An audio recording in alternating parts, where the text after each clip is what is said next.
Mobile pouch எல்லாம் ரூ. 50, டேபோடைய pouch எல்லாம் ரூ. 100ன்னு வித்துட்டுருந்தாங்க. இது எங்கேருந்தான்னு நீங்க பார்க்குறீங்க. இது வேற எங்கேயுமே இல்லங்க. நம்மளுடைய கோயம்புத்தூர்ல சண்டே பஜாருக்கு தான் இன்னைக்கு நம்ம வந்திருக்கிறோம். இங்க ஒரு கடையில பார்க்கும்போது இந்த மாரி மொபைல் ஐட்டம்லாம் போட்டு வித்துட்டுருந்தாங்க.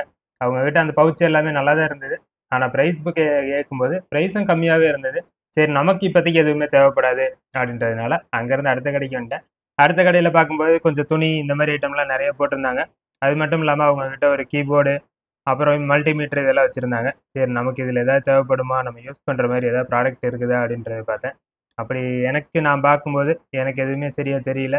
சரி ஓகே, நம்மள்ட்ட எல்லாம் இருக்கிறது தான் இங்கேயும் இருக்குது அப்படின்ட்டு யோசிச்சுட்டே இருக்கும்போது அங்கே ஒரு பூம் ஹெட்செட் ஒன்று இருந்தது. அந்த பூம் ஹெட்செட்டோடைய ப்ரைஸ் என்ன அப்படின்னு கேட்கலான்ட்டு கடைக்காரரை பார்த்தேன். கடைக்காரர் அங்கே இல்லை. அப்போ கடைக்காரர் இல்ல அப்படின்னா, நம்ம இது எதையுமே பிரைஸ் கேட்க முடியாது அப்படின்றதுனால, சரி சுத்தி முத்தி பார்த்தேன். கடைக்காரர் அங்க வர்ற மாரியும் தெரியல. சரி ஓகே, அப்ப நம்ம இங்கேருந்து கிளம்புவோம். கிளம்பிட்டு பக்கத்து கடையில போயிட்டு வேற ஏதாவது நமக்கு தேவையானது இருக்குதா அப்படின்னு சொல்லிட்டு பார்த்தேன். இந்த கடையில பார்க்கும்போது ஏவிஆர்ல நெறைய வச்சிருந்தாங்க. இவங்க எப்பயுமே வந்து ரெகுலரா கடையுமே வச்சிருக்காங்க. அதுபோக சண்டேஸ்லயுமே இந்த மாரி மார்க்கெட்ல பொருளுங்களே சேல் பண்றாங்க. உங்களுக்கு யாருக்காவது தேவைப்பட்டுச்சு அப்படின்னா, நீங்க இந்த மரக்கடைக்கு வந்தீங்க அப்படின்னா, இங்க நீங்க தாராளமா பர்ச்சேஸ் பண்ணிக்கலாம். அதுக்கப்புறம் இன்னொரு கடைக்கு வந்தேன். இவர்ட்ட வந்து கொஞ்சம் கேஜெட்லாம் வரும். எப்பயுமே இவர்ட்ட ரெகுலரா ப்ராடக்ட் ஏதாவது இருந்துட்டே இருக்கும். அப்படி ஒரு ப்ராடக்ட் ஒண்ணு இருந்தது. இது என்னன்னு பார்த்தீங்கன்னா, கீபோர்டு தான் இருந்தது. ஒயர்லெஸ் கீபோர்டுன்றதுனால பேட்டரி போடுற கவரு இதெல்லாம் இல்ல. 2, 3 பட்டனுமே உடைஞ்சிருந்துச்சு. இதோடைய பிரைஸ் என்ன அப்படின்னேன். ரூ. 100 சொன்னாரு. வேற ஏதாவது இருக்குமா இவங்ககிட்ட அப்படின்றத பார்த்தேன். அப்பதான் எனக்கு தெரிஞ்சுச்சு அங்க ஒரு ஐபாட்டோடைய சாங் கேட்கிற ஒரு பாக்ஸ் ஒண்ணு இருந்தது. இது எப்படின்னு கேட்டீங்கன்னா, நம்ம ஐபாட்ட நம்ம சொருகி வச்சுட்டோம் அப்படின்னா, இதுல சாங்கும் கேட்டுக்க முடியும். இது எஃப்எம்மாவும் யூஸ் பண்ணிக்கலாம். இல்ல ஒரு அலாரமாவும் நம்ம வச்சுக்கலாம். இதோடைய பிரைஸ் என்ன அப்படின்னு கேட்டேன். ரூ. 900 அப்படின்னு சொன்னாரு. இதுக்கு சார்ஜர், அடாப்டர் இதெல்லாம் இருக்குதா அப்படின்னு கேட்டேன். இல்ல தம்பி இருக்கிற கண்டிஷன்ல தான். ஒர்க்கிங்கான்னு கேட்டேன். ஒர்க்கிங்ல தான் இருக்குது. நீங்க வேணா எடுத்து செக் பண்ணிக்கோங்க அப்படின்னாரு.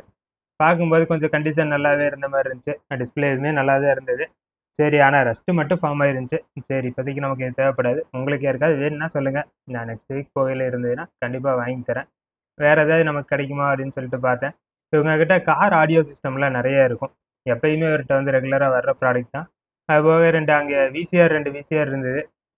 அதோடைய பிரைஸ் என்ன அப்படின்னேன். ரூ. 1000 சொன்னாரு. இவங்க கிட்ட கொஞ்சம் பிரைஸ் அதிகமா தான் இருக்கும். அதுக்கப்புறம் இன்னொரு ப்ளூடூத் ஸ்பீக்கர் ஒண்ணு இருந்துச்சு. இது பார்க்கறதுக்கு டிசைன் நல்லா இருந்துச்சு. நம்ம மொபைல்ல மேலேயே வச்சுக்கிற மாரி தான் இருந்தது. இது ஒர்க்கிங்கா அப்படின்னா, தெரியல அப்படின்னாரு. ரூ. 200 என்ன குடுத்துட்டு எடுத்துக்கோங்க அப்படின்னாரு. சரி நமக்கு இப்போதைக்கு இது தேவைப்படாது அப்படின்றதுனால, அத அங்க வச்சுட்டு வேற ஏதாவது இருக்குமா அப்படின்னு சொல்லிட்டு பார்த்தேன். அங்க ஒரு ஹிந்திக்கார பையன் ஒரு கேமராவ எடுத்து அதை சுத்தி முத்தி பார்த்துட்டே இருந்தான். இது ஒர்க் ஆகுமா, ஒர்க் ஆகாதா அப்படின்றது. அவன் பார்க்கும்போது அதுல எதுவுமே இல்ல. சரி ஓகே. அப்புறம் நானும் பார்த்தேன். சரி அதை அவனே வச்சுட்டு போயிட்டான். வாங்க தான் போறான் அப்படின்னு நினைச்சேன். அவன் வாங்கல. நமக்கு இங்க வேற ஏதாவது இருக்குதா அப்படின்னு சொல்லி எதையோ பார்த்தேன். ஒண்ணும் நமக்கு யூஸ் பண்ற ப்ராடக்ட் மாரி எனக்கு ஒண்ணும் சரியா தெரியல. சரி அப்ப இங்கேருந்து நம்மளும் கிளம்புவோம் அப்படின்னு சொல்லிட்டு பக்கத்துல ஒரு ஜூஸ் கடைக்கு வந்தேன். இங்க எப்பயுமே நான் வந்தேன்னா ஒரு லெசிவ்னு சாப்பிடுவேன். ஏன்னு கேட்டிங்கன்னா அது கொஞ்சம் நல்லா இருக்கும் இந்த கடையில. இன்னைக்கு தான் புதுசா வந்து ஹாட் பாதாம் பால் போட்டிருந்தாங்க. சரி நம்ம எப்பயுமே ஃபேவரட் வந்து லெசி மட்டும்தான். அதை சாப்பிட்டு முடிச்சுட்டு இந்த கடையை நான் போன வீடியோவில் சொல்லியிருப்பேன். அடுத்த கொஞ்ச நேரம் கழிச்சு நம்ம வரையில இது கூட்டம் கம்மியாக இருந்தால் நம்ம வாங்கிக்கலாம் அப்படின்னு சொல்லிட்டு. ஏன்னா இங்கே கார் ஆடியோ சிஸ்டம்லாம் வச்சுருப்பாங்க. இங்கே ரூ. 400 500 இந்த பட்ஜெட்லேயே இருக்கும். யூஸ்டு தான், ஆனால் ஒர்க்கிங்கில் இருக்கும் அப்படின்னு சொல்லுவாங்க. அதனால தான் ட்ரை பண்ணலாம் அப்படின்னு நினச்சேன். அவங்ககிட்டயே பார்க்கையில ஒரு டிவிடி பிளேயர் ஒன்று இருந்தது. இந்த டிவிடி பிளேயர் வந்து டிஸ்பிளே எல்லாமே நல்ல கண்டிஷனில் இருந்துச்சு. சரி ஓகே, அப்போ கேசட் போடுறது அந்த லென்ஸ் எல்லாம் இருக்குது அப்படின்னு பார்த்தேன். எல்லாமே இருந்தது. சார்ஜர் அடாப்டர் எதுவுமே இல்லை அவங்கக்கிட்ட. பட்டன்லாம் எல்லாமே நல்லா இருந்துச்சு. எதுவுமே டேமேஜ் ஆகலை. இது வரைக்கும் ஓப்பன் பண்ணாத மாதிரி தான் இருந்தது பார்க்கறக்கு. இதோடைய ப்ரைஸ் என்ன அப்படின்னு கேட்டேன். ரூ. 800 சொன்னாங்க. நம்ம பென்ட்ரைவும் போட்டுக்கலாம். இல்லை டிவியில் கனெக்ட் பண்ணி நம்ம இது வந்து யூஸ் பண்ணிக்கிற மாதிரி தான் இருக்கும். சரி ப்ரைஸ் ஏதாவது கம்மி பண்ண முடியுமா அப்படின்னேன். இல்லை தம்பி ஒரே ப்ரைஸ் தான். இதை கம்மி பண்ணுறதெல்லாம் இல்லை அப்படின்னாரு. சரி இப்போதைக்கு நமக்கு இது தேவைப்படாது அப்படின்றதுனால அதை அங்கேயே சுற்றி முற்றி பார்த்தேன். இவங்க கிட்ட பெரும்பாலும் இந்த மாதிரி கேஜெட் வரும். இருந்தாலும் சரி நல்லா இருக்கிற கண்டிஷன்ல இருக்குது. இத நம்ம வச்சுட்டு வரக்கே எனக்கு மனசு இல்ல. சரி வாங்கலாமா? வேண்டாமா? அப்படின்ற ஒரு யோசனையிலேயே இருந்தேன்.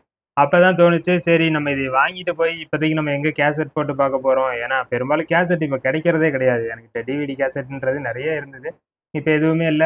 சரி நம்ம ஆடியோ சிஸ்டம் ஏதாவது பார்ப்போம். நல்லா இருக்குதா? அப்படின்னு சொல்லிட்டு அதையெல்லாம் எடுத்து பார்த்தேன். எல்லாமே ஒர்க்கிங்ன்னு தான் சொல்லுவாங்க. இல்லன்னா அங்கேயே பேட்டரி வச்சிருப்பாங்க. நம்ம வேணும்னா அங்கேயே போட்டு செக் பண்ணி பார்த்துக்கலாம்.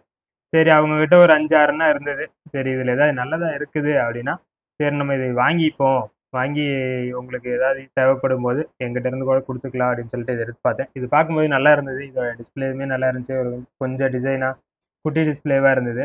இதோடைய பிரைஸ் கேட்கலாம் அப்படின்னு சொல்லிட்டு அவங்கள பார்த்தேன். அப்போ தான் அவங்கெல்லாம் பிஸியாக இருந்தாங்க கடைக்காரவங்கலாம். யாரும் எனக்கு ப்ரைஸ் சொல்கிற மாதிரி ஒன்றும் சரியாக தெரியல. சரி என்னதான் பண்ணுறது, நல்லா இருந்துச்சுன்னா கூட வாங்கிக்கலாமே, ப்ரைஸ் கம்மியாக இருந்தால் ஓகே தான் அப்படின்றக்காண்டி தேடி தேடி பார்த்தேன். யார் ப்ரைஸ் சொல்கிற மாதிரி எனக்கு தெரியவே இல்லை. அப்போவும் யோசிச்சுட்டே தான் இருந்தேன், பேசாமல் இது நம்மளே எடுத்துகிட்டு நம்ம ஒரு ப்ரைஸ் சொல்லிட்டு இவங்கள்ட்ட பைசாவை கொடுத்துட்டு கிளம்பிடுவோம் அப்படின்னு. சரி ஓகே அப்படின்ட்டு அங்கே வச்சுட்டு அவங்கள்ட்ட இன்னொருத்தர்கிட்ட வந்து கேமரா வச்சுருந்தாரு. இதோடைய ப்ரைஸ் என்ன அப்படின்னு தெரிஞ்சுக்கலாம் அப்படின்ட்டு சரி கேட்டேன் அவங்ககிட்ட, நீங்கள் தான் கடை வச்சுருக்கீங்களா அப்படின்னேன். இல்லை நானே வாங்க தான் வந்தேன் அப்படின்னாரு. பேட்டரி போடுற இடம்லாம் பார்த்தேன், கொஞ்சம் ரெஸ்ட்டு ஃபார்ம் ஆகி ஒரு மாதிரி அந்த லிக்விட் வந்து ப்ளூ கலரில் ஆகிருந்துச்சு. ஆனால் பார்க்கறக்கு கேமரா லென்ஸ் எல்லாம் உள்ளே இருந்துச்சு, டிஸ்பிளேவும் நல்லா இருந்துச்சு, பட்டன் எல்லாமே ஒர்க்கிங்கில் தான் இருந்தது. ஆனால் இப்போதைக்கு இது ஒர்க் ஆகுமா அப்படின்றது எனக்கு சரியாக தெரியல. ஏன்னா அவங்கக்கிட்ட கேட்கும்போது ஒர்க்கிங்னு சொன்னாங்க. நான் டிஸ்பிளே எல்லாம் பார்த்தேன், நல்லா இருந்துச்சு. சரி பட்டனும் நல்லா தான் இருக்குது, பார்க்கறக்கு கண்டிஷனும் கொஞ்சம் நல்லா இருக்குது, நமக்கு ப்ரைஸ் கொஞ்சம் கம்மியாக கிடச்சிது அப்படின்னா இதை நம்ம வாங்கிக்கலாம் அப்படின்றதுக்காண்டி கேட்டேன். ஏன்னா நம்மள்ட்ட நிறைய சப்ஸ்கிரைபர்கள் வந்து எனக்கு கேமரா வாங்கி கொடுங்க கேமரா வாங்கி கொடுங்கன்னு கேட்குறாங்க. ஏன்னா எனக்கு கேமரா கிடைக்க மாட்டேங்குது, அதுக்காக வேண்டிதான். கோயம்புத்தூரை பொறுத்தளவுக்கு பெரும்பாலும் ப்ராடக்ட் வந்து கொஞ்சம் நல்லாவே இருக்கும், ஆனால் ப்ரைஸ் வந்து ரொம்ப ஹையாக இருக்கும். நல்லா இருக்கிற ப்ராடக்ட்டுன்றதுக்காக வேண்டி ப்ரைஸ் ஜாஸ்தியாக இருக்குது அப்படின்லாம் யோசிக்காதீங்க. நீங்கள் பார்க்கும்போது அப்படி தான் தெரியும், ஆனால் அது ஒர்க் ஆகாமல் போகிறக்கும் வாய்ப்பு இருக்குது. ஏன்னா நான் ஏற்கனவே ஒரு ப்ராடக்ட் வாங்கிட்டு வந்து அது ஒர்க் ஆகலை. இவர்கிட்ட ப்ரைஸ் என்ன அப்படின்னு கேட்டேன், 1000 ரூபான்னு சொன்னார். 1000 ரூபாலாம் இல்லைண்ணா கம்மி பண்ணுங்க அப்படின்னேன். இல்லை நீங்கள் வச்சுட்டு போங்க அப்படின்ட்டாரு. சரி ஓகே அப்போ நம்ம இங்கேருந்து கிளம்பிடுவோம் அப்படின்னு சொல்லிட்டு கிளம்புனேன். அவர் கிளம்பும்போது 800 என்ன கொடுங்க அப்படின்னாங்க. 800 அது வந்து ஒர்த்து கிடையாது. என்ன காரணம் அப்படின்னு கேட்டிங்கன்னா டபிள்யூ பேட்டரி தான் போடணும். சரி ஓகே அங்கேருந்து நம்ம கிளம்பிட்டோம். கிளம்பி இன்னொரு கடைக்கு வந்தேன். இவங்ககிட்ட இந்த பழைய மொபைல் ஃபோன் இதெல்லாம் வரும். இதை பார்க்கறதுக்கு நோக்கியா மொபைல் மாதிரி இருந்துச்சு. சரின்னு எடுத்து பார்த்தேன், ஆனால் அது ஒரு சைனா மொபைலு. இது நமக்கு இப்போதைக்கு தேவைப்படாது அப்படின்றதுனால அதை அதுக்குள்ளே வச்சுட்டு பையக்குள்ளே வேறு எதாவது இருக்குதா அப்படின்னு சொல்லி கிளறி கிளறி பார்த்தேன். பார்க்கும்போது நிறைய கீபேடு மொபைல் தான் இருந்தது. ஒரு சோனி மொபைல் ஒன்று வச்சுருந்தாரு, அது பார்க்கறக்கு நல்லா இருந்துச்சு. ஆனால் இது நான் போன வாட்டியே ப்ரைஸ் கேட்டேன், 600 சொன்னார். ரேட்டு ஜாஸ்தியாக இருக்கும், இந்த வாட்டியாவது கம்மி பண்ணுவார் அப்படின்னு எதிர்பார்த்தேன். கம்மி பண்ணுற மாதிரி எனக்கு தெரியல. இங்கே கொஞ்சம் க்ரௌடு இருந்ததுனால என்னால் வீடியோ வந்து கரெக்டாக ஷூட் பண்ண முடியல. லைட்டாக அட்ஜஸ்ட் பண்ணிக்கோங்க. நான் நெக்ஸ்ட் வீக் போகையில் இதை கொஞ்சம் கேர்ஃபுல்லாக ஹேண்டில் பண்ணுற மாதிரி நான் எதாவது ஐடியா பண்ணுறேன். ஏன்னா நான் கேமரா வந்து ஜஸ்ட்டில் தான் போட்டிருப்பேன் பெல்ட் போட்டு, அதனால தான் இந்த மாதிரி இருக்குது. கையில் ஹேண்டில் பண்ணுறோம் அப்படின்னா நான் 2 கையில் வந்து ஒரு கையில் மொபைலையும் இன்னொரு கையில் வந்து இந்த ப்ராடக்ட்டையும் எடுத்து என்னால் பார்க்க முடியாது. அந்த காரணத்துக்காக வேண்டிதான். இது இல்லை உங்களுக்கு இந்த மாதிரி பார்க்கறதுக்கு விருப்பம் இல்லை அப்படின்னாலுமே ஓப்பனாகவே கமெண்ட் பண்ணுங்கள். ஏன்னு கேட்டால் உங்களுக்காக வேண்டி மட்டும்தான் நான் போய் வீடியோஸ் எடுக்கிறேன். ஏன்னா நீங்கள் வந்து இதில் கரெக்டாக தெரியல அப்படின்னா நீங்கள் கமெண்ட் பண்ணியே ஆகணும். இது போல் இன்ட்ரெஸ்டான வீடியோஸ் பார்க்க நம்ம சேனலை ஃபாலோ பண்ணிக்கோங்க. இந்த வீடியோ பிடிச்சிருந்தா ஒரு லைக் பண்ணிட்டு போயிருங்க.